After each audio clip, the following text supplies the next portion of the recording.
दिल्ली से है या आउट ऑफ दिल्ली है और दिल्ली के अंदर एक बहुत ही अच्छी एक जॉब अगर आप लोग लेना चाहते हैं तो आप लोगों को पता होगा DSSB ने अपनी वैकेंसीज रिलीज कर ली है। इस वैकेंसीज में आप लोगों को जो है वो TGT और PGT की वैकेंसीज देखने को मिल गई है। PRT की वैकेंसीज इसकी पोस्ट आप लोगों को अभी तक देखने को नहीं मिली है। इसकी पोस्ट भी आप लोगों को जल्दी ही देखने को मिलेगी। बहुत ही जल्दी जो है वो DSSB इसकी वैकेंसीज आउट करेगा। अगर बात करें कि DSSB अपनी वैकेंसीज कब कब आउट करता है तो देखिए इनकी जो वैकेंसीज होती है वो एक साथ कभी भी बंच में नहीं आती है, बल्कि आप लोगों को धीरे धीरे जो है वो एक एक करके आप लोगों को वैकेंसीज देखने को मिलेगी। अगर एक पोस्ट की वैकेंसी अगर आप लोगों को देखने को मिली है तो कुछ टाइम के बाद में आप लोगों को उसकी सेकंड पोस्ट की भी वैकेंसी जल्दी देखने को मिलेगी। मान लीजिए जो है वो आप लोगों को PRT की देखने को मिल गई तो उसके कुछ टाइम बाद आप लोगों को TGT की देखने को मिलेगी, वापस उसके कुछ टाइम बाद आप लोगों को PGT की मिलेगी। इसलिए थोड़े थोड़े टाइम के बाद में जो है वो DSSB जो एक्टिव होता है और अपनी वैकेंसीज रिलीज करता है। तो जिन जिन की वैकेंसीज आ चुकी है वो तो आप लोग तैयारी करिए, और जिन जिन की वैकेंसीज अभी तक नहीं आई है तो वो वैकेंसी आप लोगों को जल्दी ही देखने को मिलेगी। बात करें अगर हम DSSB के एग्जाम की तो देखिए इसके कुछ रिक्रूटमेंट होते हैं कि आप लोगों को इस एग्जाम के लिए जो है वो किस किस चीज की जरूरत रहती है, किस तरीके का ये जो एग्जाम होता है ऑफलाइन होता है ऑनलाइन होता है, किस तरीके से ये एग्जाम मोड होता है, कितने नंबर का आता है, कितना टाइम मिलता है, किस मोड में होता है ये एग्जाम, इसका सिलेबस क्या है और इसका सिलेक्शन प्रोसीजर क्या है। अगर आप लोग इस एग्जाम को क्वालिफाई कर जाते हैं तो इस सारी बातों में के बारे में आज की वीडियो में मैं आप लोगों के साथ में डिस्कस करने वाली हूँ। तो देखिए ये जो एग्जाम्स होते हैं वो 3 पार्ट्स में डिवाइडेड रहते हैं। PRT होता है 1st टू 5th के लिए, उसके बाद में TGT जो आप लोगों को 6th टू 10th के लिए देखने को मिलेगा, और PGT जो होता है वो आप लोगों को हायर लेवल पर देखने को मिलेगा 11th 12th। तो इस तरीके से 3 कैटेगरीज ये आप लोगों को जो है वो देखने को मिलती है। उसके अलावा अगर हम लोग बात करें इस एग्जाम को तो देखिए ये जो एग्जाम होता है वो आप लोगों को ऑफलाइन मोड में देखने को नहीं मिलता है, पेपर पेंसिल टेस्ट नहीं होता है आप लोगों का ये एग्जाम आप लोगों को CBT मोड में यानी कंप्यूटर बेस्ड टेस्ट यानी कि ऑनलाइन ये आप लोगों को एग्जाम देखने को मिलेगा। उसके अलावा बात करें इसका सिलेबस की तो देखिए ये जो एग्जाम होता है वो आप लोगों के 2 पार्ट्स में डिवाइडेड रहता है। एक जो पेपर होता है वो पार्ट ए होता है और एक पार्ट आप लोगों को बी देखने को मिलेगा। पार्ट ए और पार्ट बी आप लोगों ने अगर देखा हो प्रीवियस ईयर या फिर अगर आप लोग जो DSSB की वेबसाइट अगर आप लोग कभी खोलते हैं तो आप लोगों को एक चीज देखने को मिलेगी कि DSSB जो होता है वो अपना हमेशा पार्ट ए का ही सिलेबस रिलीव करता है, कभी भी पार्ट बी का सिलेबस कभी भी हम लोगों के साथ में शेयर नहीं किया जाता है। तो हमें कैसे पता चले कि पार्ट बी की प्रिपरेशन हम लोग कैसे करें। तो देखिए पार्ट बी की प्रिपरेशन किस तरीके से करनी है उसके बारे में भी हम लोग डिस्कस करेंगे। सबसे पहले तो मैं आप लोगों को कुछ कुछ बातें DSSB के बारे में आप लोगों को कुछ कॉमन बातें बता दूं कि इस एग्जाम के लिए भी आप लोगों को CTET के एग्जाम को क्वालिफाई करना होता है। अगर आप लोगों के पास में CTET का सर्टिफिकेट है तो आप लोग DSSB एग्जाम के लिए एलिजिबल है, अदरवाइज आप लोग DSSB के लिए एलिजिबल नहीं है। ये जो पेपर होता है वो ऑफलाइन मोड पर नहीं होता है बल्कि CBT बेस्ड और पेपर आप लोगों को यानी ऑनलाइन आप लोगों को ये एग्जाम देखने को मिलेगा। बात करें सिलेबस की तो अभी आप लोगों को मैंने बताया कि इसका जो सिलेबस होता है पार्ट ए का गिवन होता है वेबसाइट पर, बट पार्ट बी का सिलेबस गिवन नहीं है। तो आप लोगों को कैसे पता चले पार्ट बी का सिलेबस क्या है, आप लोगों को क्या पढ़ना है पार्ट बी में। तो देखिए पार्ट बी का सिलेबस जो होता है उसमें आप लोगों को सिर्फ 2 चीजें करनी है। एक तो आता है आप लोगों को NCERT पे फोकस करना है, सेकंड आप लोगों को प्रीवियस ईयर देखने हैं।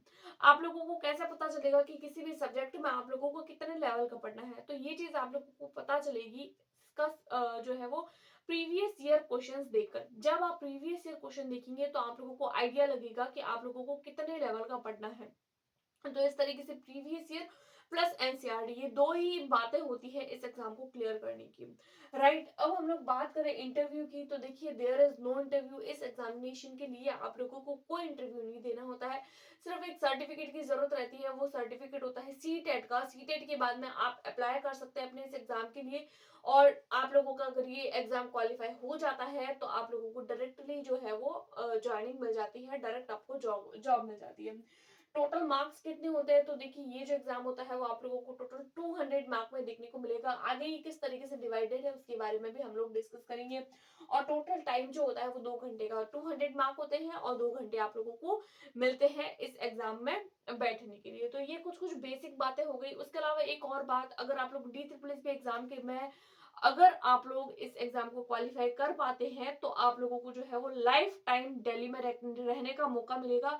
आप लोगों का यहाँ पर कोई भी किसी भी तरीके का ट्रांसफर नहीं होता है, एक स्टेट से दूसरे स्टेट में आप लोगों को जाने का मौका नहीं मिलेगा। अगर आप लोगों के भी ड्रीम जॉब है तो अभी भी इसके फॉर्म फिल किए जा रहे हैं, तो आप लोग जरूर इसके फॉर्म फिल करिए। उसके बाद में हम बात करें इसकी प्रिपरेशन की कि क्या सब्जेक्ट्स पूछे जाते हैं और किस तरीके से हम इस एग्जाम के लिए प्रिपेयर करें। तो देखिए ये जो एग्जाम होता है DSSS का कॉमन, जो तीनों पार्ट्स के लिए मैं कॉमन बात करूंगी, TGT, PGT, PRT, इन तीनों के लिए ही कॉमन बात होगी। तो देखिए सबसे पहले तो DSSS के एग्जाम की हम लोग बात कर रहे हैं। ये जो पेपर होता है आप लोगों को दो पार्ट्स में डिवाइडेड मिलता है, एक होता है पार्ट ए और दूसरा होता है पार्ट बी। पार्ट ए जो होता है उसमें कुछ कुछ सब्जेक्ट्स आप लोगों को देखने को मिलेगा। सबसे पहले हम लोग बात करें जीके, जीएस और जीके, जीएस और सीए। देखिए यहाँ पर जी एस लिखना था, जनरल साइंस। जीके में आप लोगों को जनरल जो जीके होता है, जनरल नॉलेज होता है, वो आप लोगों को एनसीईआरटी की बुक से पढ़ना होगा। जनरल साइंस वो आप लोगों को 10th क्लास तक की जो एनसीईआरटी बुक्स होती है वहां तक पढ़ना होगा। और करंट अफेयर्स आप लोगों को लास्ट 6th मंथ का करंट अफेयर्स जो होता है, लास्ट 6th मंथ का करंट अफेयर्स इस एग्जाम के लिए बहुत इंपॉर्टेंट है, जिसमें आप लोगों को नेशनल लेवल की जो रिलेशंस होते हैं या फिर इंटरनेशनल लेवल के जो रिलेशंस होते हैं उसके बारे में पढ़ना होगा। Authors, new books, Nobel prize और स्पोर्ट्स को लेकर इस तरीके की कुछ जो बेसिक बातें होती है last 6th to 7th month की, वो आप लोगों को करंट अफेयर्स में देखने को मिलेगी। ये जो पेपर होता है पार्ट, ये 5 पार्ट्स में डिवाइडेड रहता है। जीके और जीएस आप लोगों को जनरली फर्स्ट से लेकर या 5th से लेकर, फर्स्ट वैसे तो फर्स्ट क्लास माना जाता है, फर्स्ट क्लास से लेकर 10th क्लास तक की एनसीईआरटी को फोकस करते हुए आप लोगों को ध्यान में रखते हुए पढ़नी है। उसके बाद में ये जो पार्ट होता है ये आप लोगों का 20 मार्क्स का पार्ट देखने को मिलेगा। उसके बाद में बात करते हैं मैथ्स की। तो मैथ्स भी आप लोगों को जो है वो फर्स्ट क्लास से लेकर 10th क्लास तक की मैथ्स पढ़नी है। पार्ट ए के लिए स्पेशली थोड़ा डेप्थ में पढ़िएगा, क्योंकि ये कोई सीटेट का एग्जाम नहीं है कि आप लोग ऊपर ऊपर से पढ़ेंगे और आप लोगों का सिलेक्शन हो जाएगा मैथ्स की। तो मैथ्स आप लोगों को ये अगेन से जो है वो 20 मार्क की देखने को मिलेगी। उसके बाद में हम लोग बात करते हैं रीजनिंग की। तो देखिए रीजनिंग जो होती है वो आप लोगों के एक हाई लेवल की जो आप लोगों की स्टेबिलिटी होती है आपके माइंड की, उसको चेक किया जाता है DSSS के पेपर में। तो रीजनिंग आप लोगों को थोड़ी सी हाई लेवल की पढ़नी होगी। अब मैं ऐसे तो नहीं कह सकती हूँ कि आप लोग रीजनिंग भी एनसीईआरटी से पढ़िए, क्योंकि रीजनिंग की एनसीईआरटी की बुक तो आप लोगों को नहीं मिलेगी। तो ये कहाँ से करें, तो ये आप लोग जो है वो कोई भी एसएससी की बुक लीजिए। एसएससी लेवल की आप लोगों को तैयारी करनी है। यहाँ पर रीजनिंग की अगर मैं स्पेशली बात करूँ, आप लोग अगर एसएससी लेवल के क्वेश्चन सॉल्व कर पा रहे हैं तो ही आप लोग जो है वो DSSS के एग्जाम को फाइट कर पाएंगे, अदरवाइज आप लोगों को डिफिकल्टी होगी इस एग्जाम को क्लैरिफाई करने की। राइट, तो ये पेपर भी, ये पोर्शन भी आप लोगों को 20 मार्क का देखने को मिलेगा। उसके बाद में बात करें हम हिंदी और इंग्लिश की। तो देखिए हिंदी भी आप लोगों को 20 मार्क का देखने को मिलेगा और इंग्लिश भी आप लोगों को 20 मार्क का देखने को मिलेगा। अब हिंदी और इंग्लिश आप लोगों को कहाँ से पढ़नी है, तो ऑब्वियसली लैंग्वेज सब्जेक्ट है, तो ग्रामर आप लोगों को देखने को मिलेगी। और ग्रामर जो है वो आप लोगों को अगेन से एनसीईआरटी बुक, जो हर एक एग्जाम का एक रामबाण उपाय है, वहीं से पढ़ना है। एनसीईआरटी को उठाना है, उसकी बेसिक ग्रामर पढ़नी है, हाई लेवल की ग्रामर पढ़नी है और एक अच्छे लेवल की ग्रामर आप लोगों को क्रिएट करनी होगी अपने माइंड में।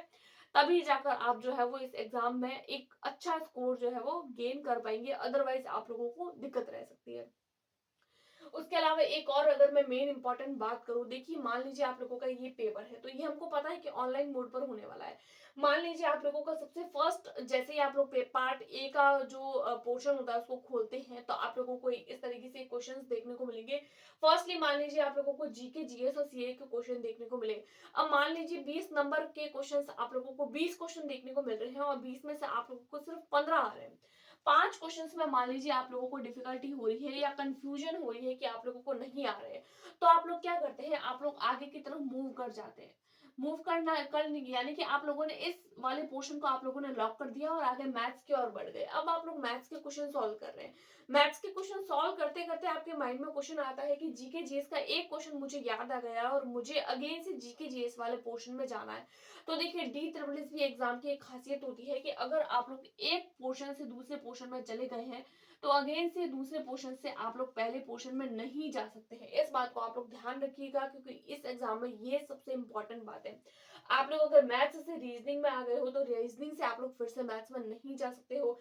यानी एक पोर्शन को आप लोग कंप्लीट कर चुके हैं, सेव कर चुके हैं और सेव करने के बाद में आप लोग जो है वो अपने प्रीवियस पोर्शन में नहीं जा सकते हैं। तो आप लोग सोच समझ कर उसको सबमिट करिए और सोच समझ कर ही आप लोग जो है वो नेक्स्ट पोर्शन में बढ़िए, अदरवाइज आप लोगों को दिक्कत रहती है। तो ये कुछ कुछ बातें थी पार्ट ए को लेकर। अब हम लोग बात करते हैं पार्ट बी की। तो देखिए पार्ट बी अगेन से 100 मार्क का होता है, ये भी 100, ये भी 100, टोटल मिलाकर आप लोगों का 200 मार्क का होता है। तो पार्ट बी में क्या पूछा जाता है, तो पार्ट बी में आप लोगों का सिलेबस, जो भी आप लोगों का सिलेबस है, आप लोगों का सिलेबस मान लीजिए जो भी आप लोगों का सब्जेक्ट है, सब्जेक्ट जैसे हिंदी है तो हिंदी को लेकर, इंग्लिश है तो इंग्लिश को लेकर, साइंस है तो साइंस, एसएसटी है तो एसएसटी, जो आपका सब्जेक्ट है वही सब्जेक्ट आप लोगों को इस एग्जाम में पढ़ने हैं। जो जो सब्जेक्ट्स आप लोगों के हैं उस सब्जेक्ट पे आप लोगों को फोकस करना है। फिजिक्स है तो फिजिक्स, केमिस्ट्री तो केमिस्ट्री। अब इसका सिलेबस क्या है, तो देखिए अभी मैंने आप लोगों को बताया पार्ट बी का सिलेबस आप लोगों को गिवन नहीं है, ये आप लोगों को प्रीवियस ईयर क्वेश्चंस देखने पर ही पता चलेगा। लेकिन डी ट्रिपल एस बी का जो लेवल होता है एक अलग तरीके का डिफिकल्टी लेवल आप लोगों को देखने को मिलेगा। तो बहुत ज्यादा गहराई में और बहुत ज्यादा डिटेल में आप लोगों को इस एग्जाम के लिए प्रिपेयर करना होता है।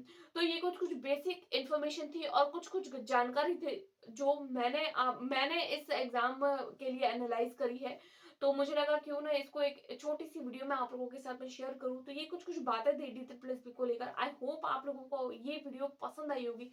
अगर पसंद आई है तो अपने दोस्तों के साथ में शेयर करें। अभी तक चैनल को सब्सक्राइब नहीं किया तो चैनल को सब्सक्राइब जरूर करें, क्योंकि हम हमारे चैनल पर किसी भी टीचिंग एग्जाम को लेकर जो है वो एक्टिव भी रहते हैं और इन्फॉर्मेशन देते हैं, पढ़ते हैं, पढ़ाते हैं, सीखते हैं, सिखाते हैं और कुछ नई बातें एक दूसरे से जानने की कोशिश करते हैं। अगर आप लोगों के साथ में कोई दोस्त भी या फिर कोई friend D triple S B या फिर किसी भी टीचिंग एग्जाम के लिए प्रिपेयर कर रहा है तो आप उसके साथ में इस वीडियो को शेयर जरूर करें।